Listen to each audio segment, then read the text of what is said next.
Ebyeshongoro by'amazooka ga Yezu Kristo byabaha akashozi Nyamitanga kandi za kwaya nka ya St Charles Rwanga, St Mary's kwaya, St Cecilia kwaya, St Bakita kwaya, St Leo's Primary School kwaya, zone za Rugom Parish ya Nyamitanga hamwe na Uganda Matters nizo zahitabo mu byeshongoro ebi.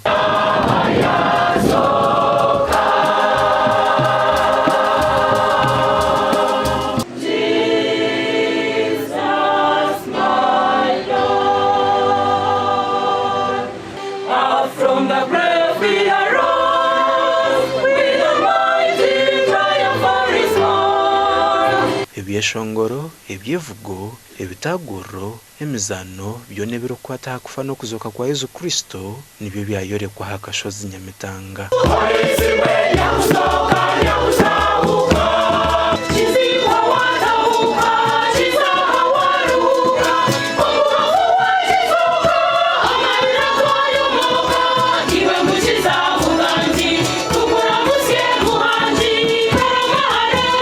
Ebyeshongoro nkaha bwenji yazoka azokire nuwo mchunguransi mwetambe wa Pasika umugabe mferera ngoma hamwe n'ebindi byinji nibyo byayeshongorwa ebyatabicerezo mu mwete gwa Pasika.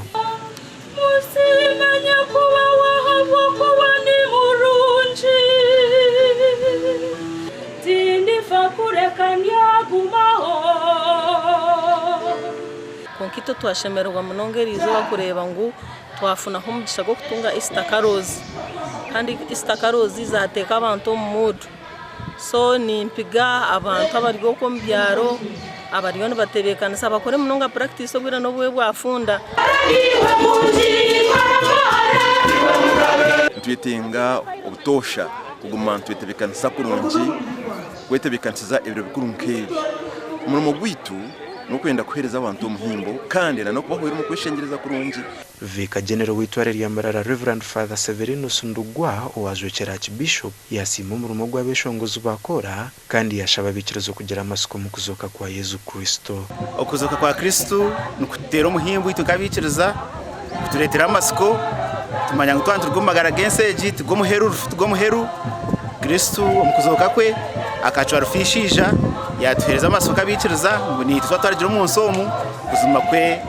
tuje kujokera amagara gatarwa niturangirira na munonga abeshongozi mu parish zitu zona umwitware litwere ryambarira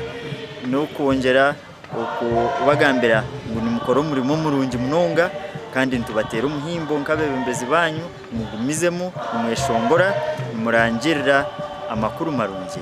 agukuzoka kwa mukama witu Yesu Kristo na munonga bwirobu ngo kwabikiriza baryo musandero kwera yabashaba kugira rukundo nke Yezu yagirira abatumebe arukurya nabico kuriya cyakaragwa aharwa kanoro kwera.